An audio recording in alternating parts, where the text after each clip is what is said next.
What's up guys, Andy here, back at you with another 4K news update.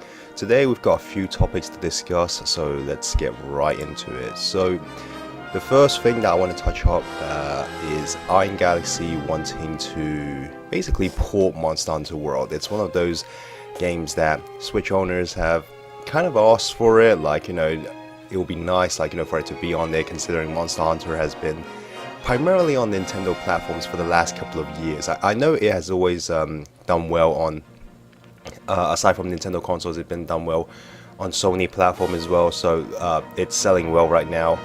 I'm not that surprised at all, but Switch owners really wanted, like, you know, Monster Hunter World, like, you know, to be on there as well.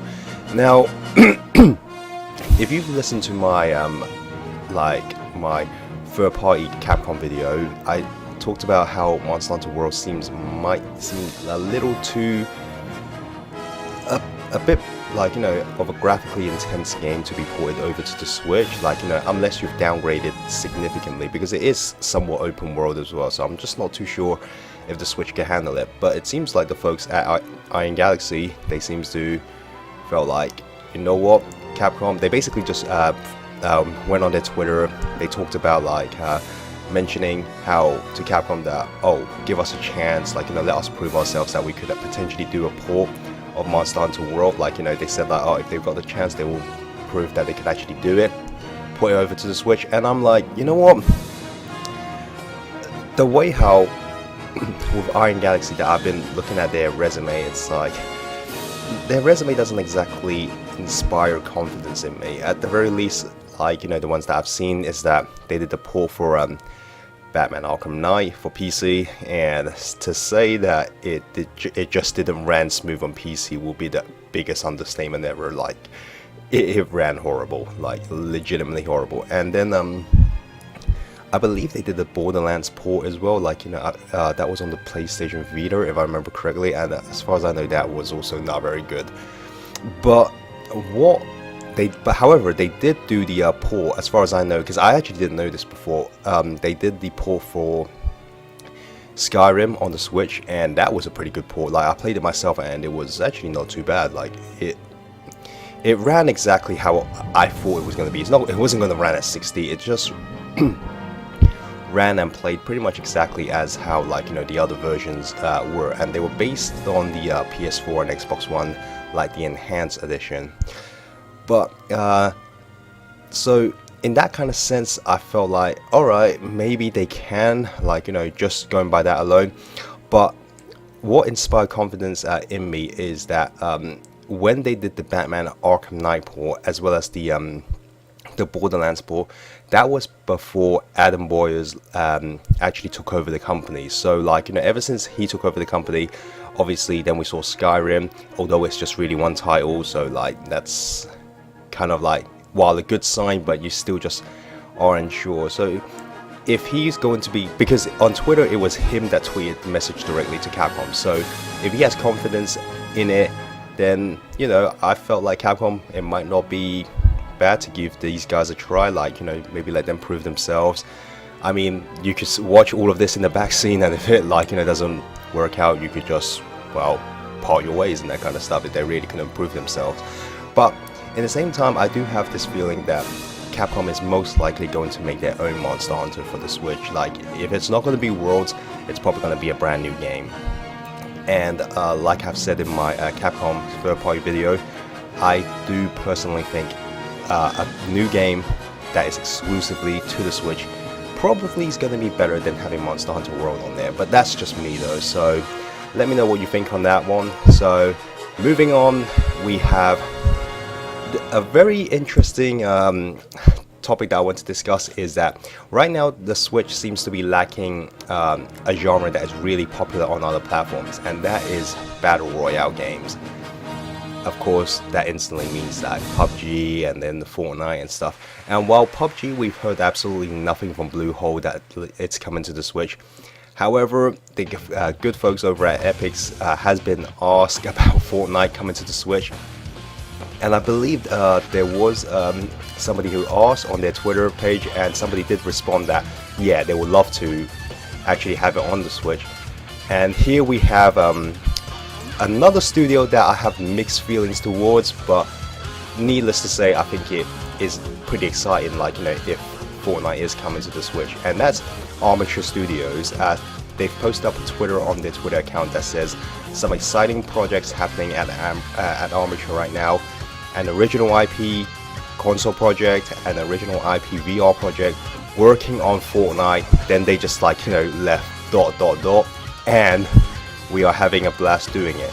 We are seeking engineers to join our talented team. So they're actually hiring at the moment for these, to work on all of these projects. But now it's nice to hear that they are making a new IP for consoles as well as a new VR project. That's all nice and stuff. But what caught a lot of people's attention is them mentioning that they're working on Fortnite.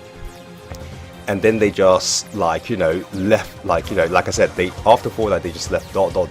and we are having a blast doing it. So they didn't exactly say what platform they're making it on. They simply left that blank, and they clearly obviously did it on purpose. So let's be very honest here. What other console could they possibly be porting it to? Because obviously it's not their game, so the fact that they're working on it has to be a port. So everybody, if you look at even the response that everybody has replied to the message, everybody's just saying, oh, it's off for Switch, it's for Switch, and that's literally what everybody is like saying at the moment. And again, similar to Iron Galaxy, Armature Studio is one of those studios that I can't say that they would do an absolutely fantastic job at porting it over, just purely because their resume. I mean, they did a porting job for, like, Metal Gear Solid, the HD collection, which from what I heard, and this is for the Vita version, and I have seen the Vita version in action, and from what I've seen of it, it was okay, it wasn't bad. And then of course they made their own Batman or Arkham Origins Blackgate that came out on 3DS and Vita and everything, and that was, again, to me, it was okay. Like, I didn't love it, I didn't hate it, I just thought it was alright. They did the Vita port for Injustice, for the first Injustice, and of course most recently they did Recall, which is the game that was launched as a Microsoft and PC exclusive, and I did play it. Once again, didn't think much of it. I was really excited for it because it was directed by the same guy who directed all the Metroid Prime games, but I don't know what went wrong there. Maybe it has something to do with Keiji Inafune, like, you know, because Inafune haven't exactly been on everybody's good side recently due to Mighty No. 9's whole fiasco and everything, so who knows. But I thought Recall was only kind of game. So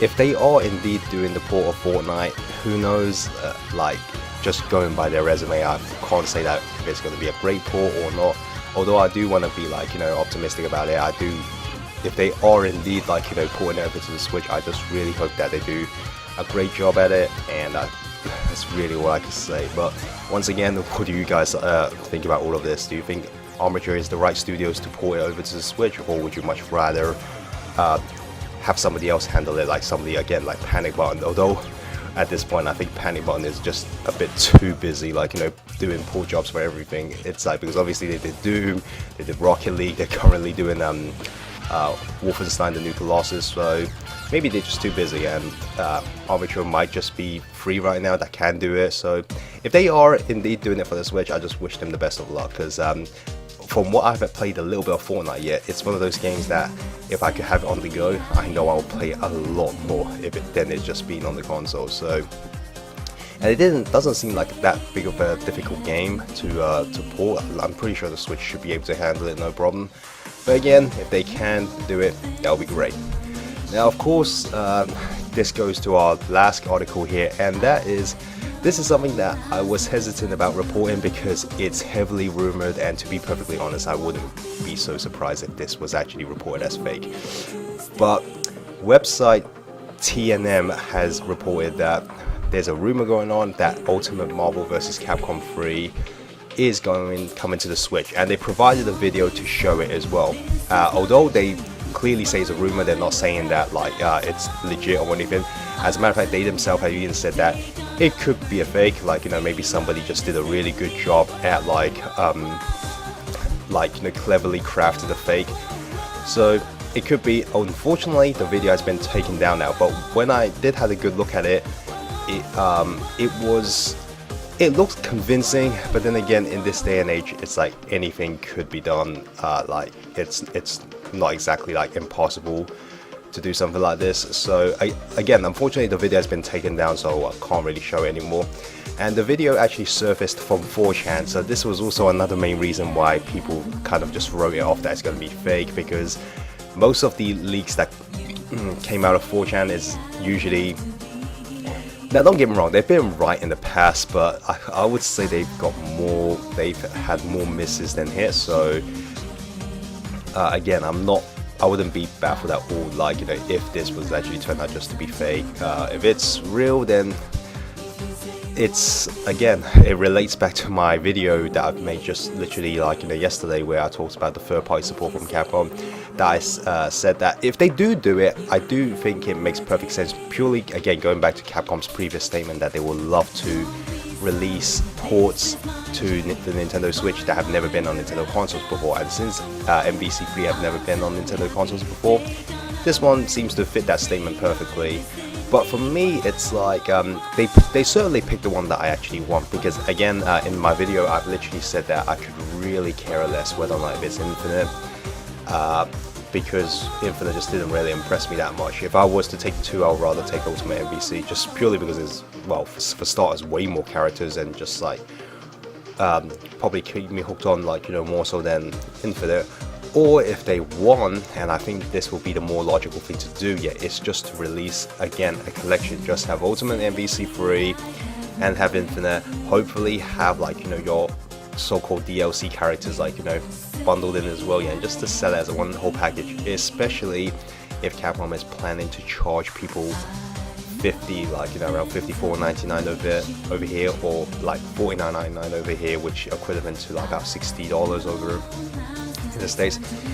If you clearly are planning to, like, you know, release at that price, then Capcom, you better make sure you're packaging it as a collection, because if you release Ultimate MvC 3, like, you know, take into account that, let's say if this turned out to be true and you are releasing it, great, but how much are you charging it? That's the one biggest question that everybody has always been asking when it comes to these kind of ports. It's like, you know, because they're so old at this point, yeah, could you really charge full price for it? Like, not unless you give it as a collection. Like, if they gave it as a collection, then I could totally see the price being justified, but if they don't, then it will be no difference. Like, especially with Infinite, in this case Capcom, it's been selling so badly. If you want to at least salvage something from it, you want to test out to see whether or not if Switch owners will be interested, the only way I could definitely say for sure is that if you give us a collection, then we could talk. But by itself, still sell it for full price, no chance. You're just further digging its grave. So anyway, like, you know, that's it for the news update today, guys. So thank you so much for watching. If you like this video, please consider subscribing and giving a like. If not, hit a dislike and comment below and just have a discussion as usual. So anyway, guys, have a great one, and you guys take care.